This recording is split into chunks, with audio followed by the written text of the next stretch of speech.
Good evening, I'm Katerina Georgieva. Thanks for joining us. Here are your top stories. I can tell you that we are sensitive to the needs of the community, and we're working on making sure that we address these issues. Nobody respond to us. Nobody say, this sorry. Nothing. I open the window and I hear the boom, boom. Yes, and that when I said, war started. We begin tonight with news of 2 violent attacks in Windsor. Each attack recorded on video and posted to social media.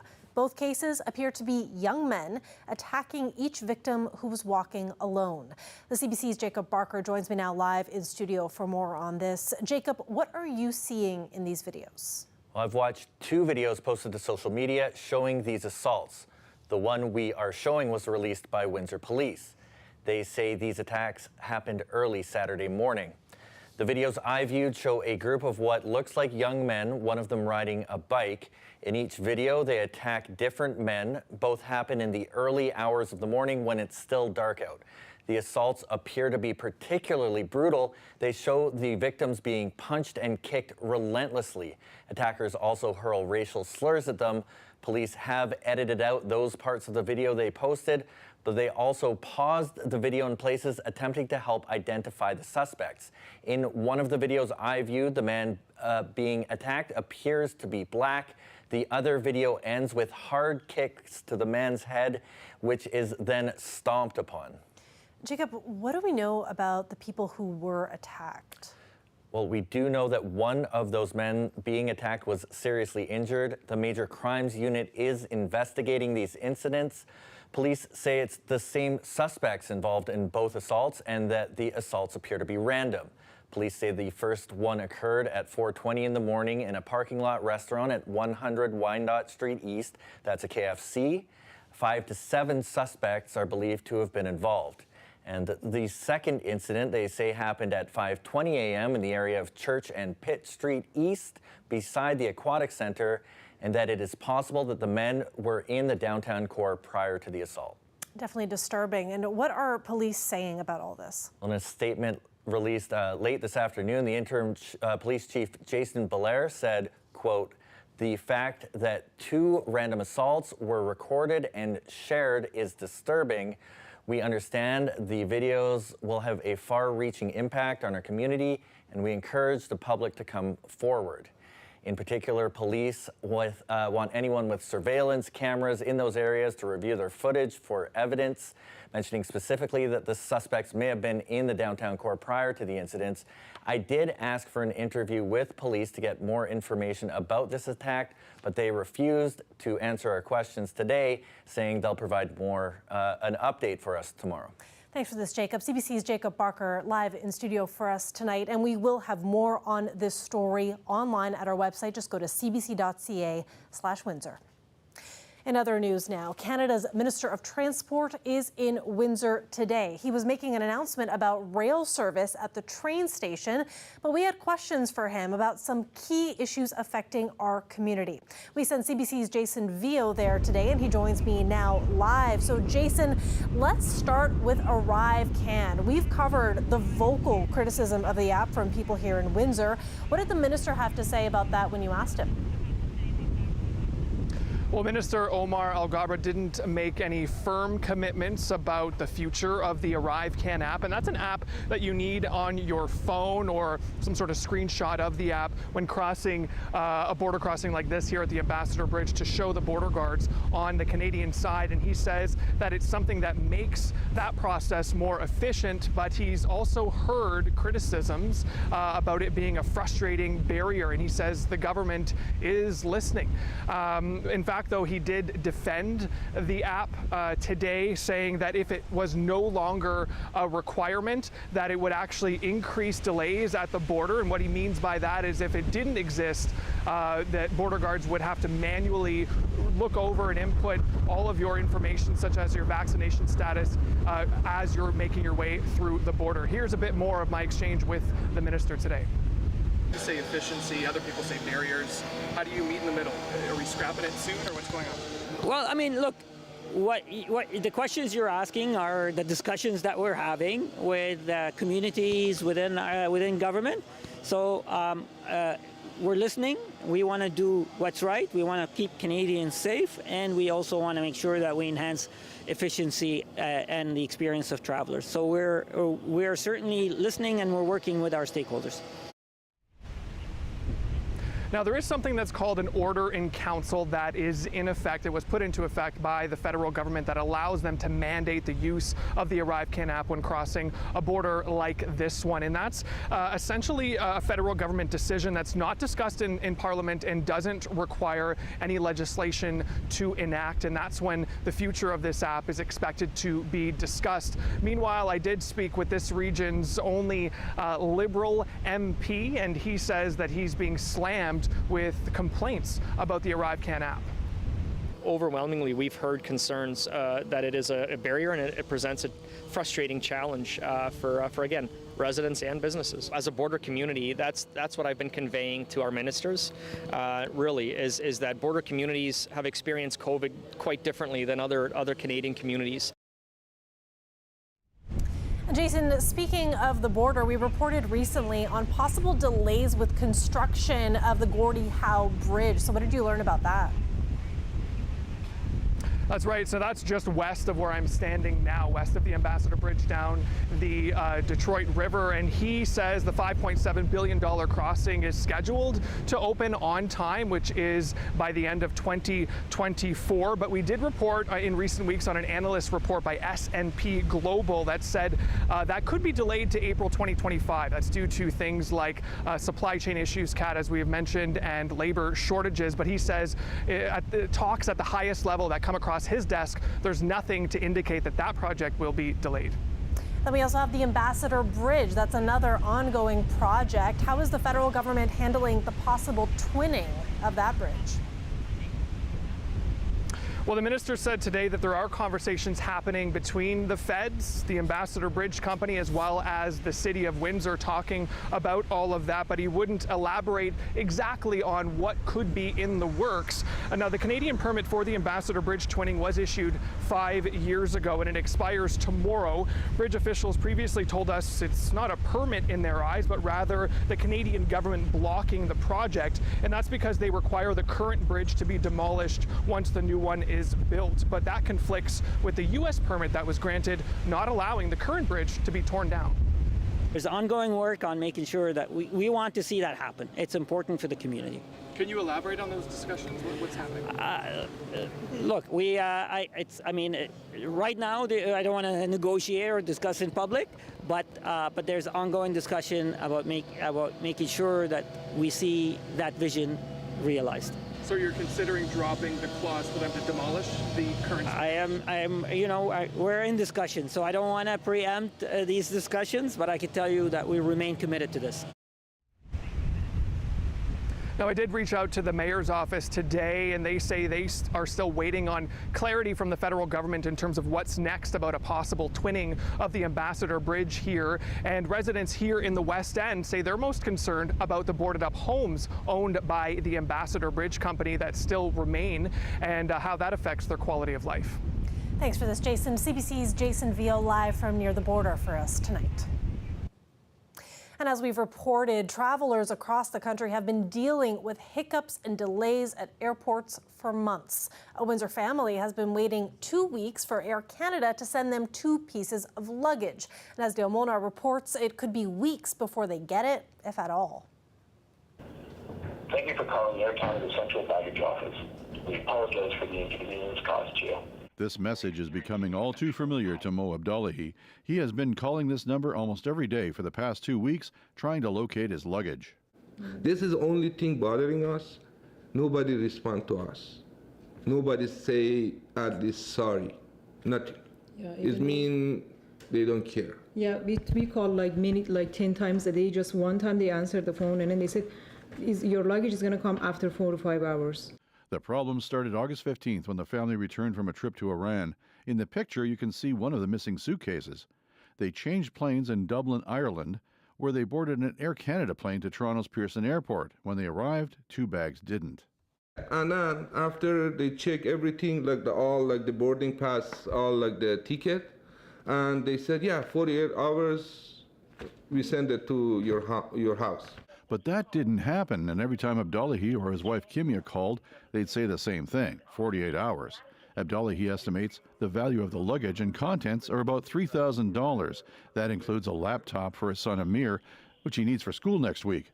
This airline industry expert is almost certain the bags are still in Dublin. There's a major problem in Dublin. I think that Dublin's baggage handling for connection passengers has been troublesome all summer. He says it could take as long as 2 months to get lost bags from Dublin. Air Canada sent Abdullahi this apology letter on August 19th, which states, due to the higher number of current requests, it may take as long as 45 days for an Air Canada representative to get back to you. But in a news release on August 17th, Air Canada stated baggage loss incidents have decreased to 2019 levels with a baggage handling success rate of 98%. We reached out to Air Canada for a response about Abdullahi's problem. Their statement reads in part, "We can tell you this file remains open. Generally, we can also add that most customers do arrive with their baggage, and avoiding baggage delays is a top priority for us." For now, John Gradick suggests getting a baggage tracking device called an AirTag so you know where your luggage is. Abdullahi says his family will never fly Air Canada again. Dale Molnar, CBC News, Windsor. It was just a crazy windstorm, monsoon-like rain, and a lot of tree branches flying through the air. That sure was some storm last night. Branches and trees knocked over across Windsor. Cleanup happening today. This building on Walker Road here appears to have lost part of its roof. Thankfully, no major injuries reported or any long-lasting power outages. A shakeup at the health unit this morning. Chief Executive Officer Nicole Dupuy is resigning. Dupuy has been in the role for just over a year. Her last day will be September 23rd. Healthcare Administrator Eleanor Groh has been promoted to interim CEO. Dupuy said she's stepping aside because of personal circumstances, saying, quote, "This is a decision for my family." Meanwhile, in Pakistan, record-breaking floods continue to cause immense harm. The UN is appealing for millions of dollars in international aid to help. More than 1,100 people have been killed since mid-June. Hundreds of thousands of homes have been destroyed in the unprecedented monsoon rains. And behind those stark numbers are ordinary people on the receiving end of an environmental disaster. Salima Shivji has that story. The relentless rains may have stopped for a spell, but the deluge is everywhere. The devastation complete. Huge swaths of land, a full third of the country, now underwater, with millions of Pakistanis forced to scramble for shelter on whatever dry square of land they can find. That reality is barely sinking in. We lost everything in the water. We only escaped with a few things, this man says. Now we sit here out in the open. At the mercy of the elements, the heat stifling.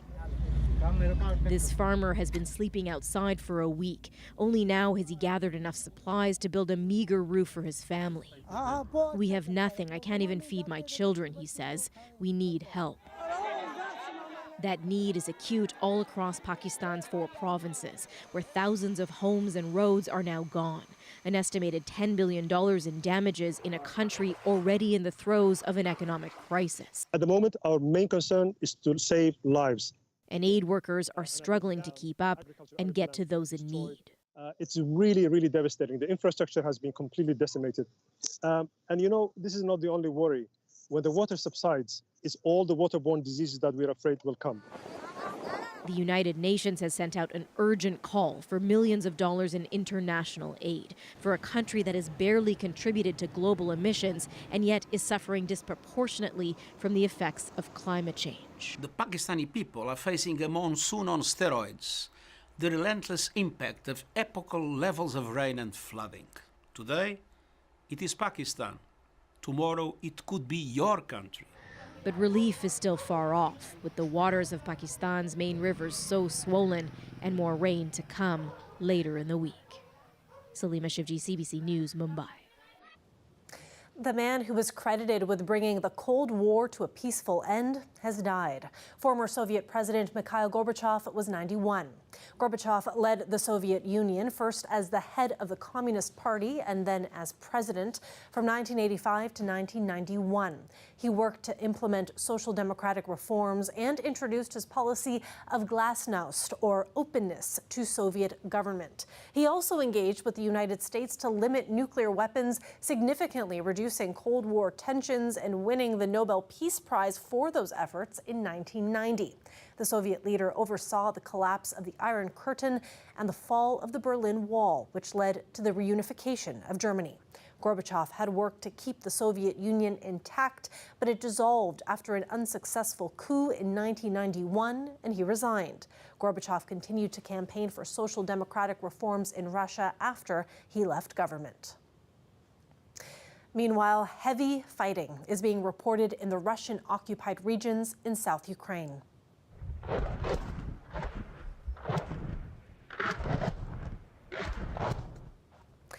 An unverified video appears to show Russian forces shelling Ukrainian positions near the city of Kherson. Ukraine's military claims to be taking the fight to the Russians in a push to win back territory. Further north, in Kyiv, a team of international nuclear experts are visiting Ukraine today. The UN watchdog agency wants to visit the nuclear power plant in Ukraine, now under Russian control. Volodymyr Zelensky has long called for external intervention to avoid a radioactive catastrophe. Concern over shelling near the plant remains high. Local authorities have been conducting drills to prepare for possible contamination. Nearby residents are being supplied with anti-radiation iodine tablets. 6 months since the Russian invasion into Ukraine began, more and more families fleeing the conflict are coming to Windsor. For one family, their journey has culminated with the birth of their second child, marking a new beginning in their new home. This is baby Amelia. Wrapped up in the arms of her loving mother, new to the world, her life begins in the safety of Windsor, far from the destruction that forced her parents and 3-year-old sister to flee their home in Kyiv. We sought information that Canada proposed some special program, improve some special program for Ukrainian people. Because we lost all? Why not? Why? Yes, we have nothing, so we have nothing. If they start new life, why not in Canada? Emilia is 3 weeks old. When her mother became pregnant, the family was still in Ukraine, then still a family of 3, both parents working in the advertising industry, planning to buy a new home. Smetankina was 3 months along with her second child when the war began in February. I opened the window and I heard the boom, boom. Their plans, their hopes changing that instant. The family fled, ended up in Germany, then arrived in Canada on Mother's Day. A big help for them was Lasha Dudar, co-founder of the group Windsor Essex Supporting Ukrainian Newcomers. The family reached out to her on Facebook while they were quarantining in a small basement apartment. But when I met this family, he had said to me that he was wearing the same clothes for 3 days. They needed soap, they needed food, they needed basics. She helped provide and quickly fell in love. That little girl, Elisa, stole my heart, and I said, when you're done quarantine, you're coming to live with me. They stayed with her nearly 3 months. They're part of my family now. The family was determined to set up a home in time for the new baby. Pavlenko secured a job, and they just moved into a home of their own in Walkerville. Days later, on August 2nd, Emilia was born, yet to learn of the turmoil her parents endured to get her here safely. My birth was wonderful, very wonderful. Yes. Dudar, who the family describes as their angel, was there. I got to cut the umbilical cord, so that was pretty awesome. I want them to have it all. They deserve it. He works hard, she works hard. They're amazing family, amazing parents. I want them to have every opportunity that they possibly can get from this country. The family is content, grateful, and sure that their choices mean life will be better for their kids. A wonderful story to learn about, and welcoming that family to Windsor. A live look outside. Their chance of showers this evening, and then sunny skies for days. We'll have a full look at your weather forecast right after the break.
Welcome back. We had quite a storm last night, and the cleanup effort is still underway in parts of Windsor. So here's a look at some of what we've been seeing today. Tree branches on sidewalks, those still being picked up today. We've also seen trucks out and about doing cleanup, but I've heard that it is taking time. All this from a storm that lasted just 30 minutes last night, causing some real destruction from Windsor to Leamington. Kim McDonald joins us now for a closer look at all of this. Kim, we just saw some images of the impact of the storm. So talk us through what happened here. Yeah, we got a lot in at the Weather Network as well, including this tree down in Windsor. The big deal, of course, was the wind. So here's a look back at the archived radar. This is the storm that was rolling through on Monday evening. And again, some powerful winds associated with it, some heavy downpours as well. In fact, and this is an interesting stat, I'll get to it in just one moment, but 100-kilometer-per-hour winds in Windsor. You win the wind prize. I don't know if you want it, but yes, I know that power was out and the trees were down, and it's always really sad to lose a big old tree. I know people are really attached to them like I would be, but we've hardly had any rain so far this month. In fact, normal is 72.6 millimeters. 45.4 millimeters is all we saw for the month of August, and 18 of those fell yesterday. So we had 40% of the rainfall in one go. So here goes the cold front. There may be a smattering of showers across southern Ontario on Wednesday. Some of the models aren't agreeing on this, but just be aware of it. The winds are going to be picking up through the evening and overnight hours. Again, we're not talking about 100-kilometer-per-hour winds, but 40, 50-kilometer-per-hour winds not out of the question. And then Thursday, ridge of high pressure, mostly sunny. Temperatures are going to start to rebound as well. So Wednesday morning, temperature sits at around 17 degrees in Windsor and Chatham and Leamington, climbing up to about 28 in Windsor for the afternoon. And again, we could see a passing shower, but for the most part, it's pretty dry. And here's a look at the 7-day forecast. So going into the weekend, it's looking quite nice. I know it's a long weekend, Sunday and Monday, a little dicey right now, but that's a long range forecast. We're going to zoom out now. Here's the low that impacted Ontario, including Windsor, probably Windsor the strongest, and off goes the cold front, in comes high pressure, and we lose a little bit of that humidity as well. Appreciate that. Thanks, Kim. You're welcome. And when we come back, a juicy spill in California. Stay with us.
A little tomato juice might take the kick off a drink. In ketchup form, people swear by the stuff, saying that it makes everything taste better.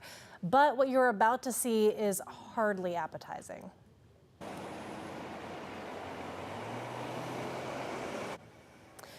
An absolute mess. Tomatoes smeared all over a highway in California. A truck spilled thousands of them after hitting another vehicle and crashing into the median yesterday. 4 other cars that tried to drive over the slick mess ended up crashing into each other, and at least 3 people were taken to the hospital.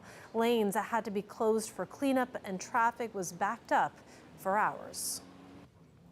That is it for CBC Windsor News. For news anytime, you can always go to our website, cbc.ca/Windsor. We'll have continued coverage there as police search for suspects in those apparent random attacks here in Windsor. Our story online has much more details as we expect an update tomorrow. Thanks for watching. Have a great night.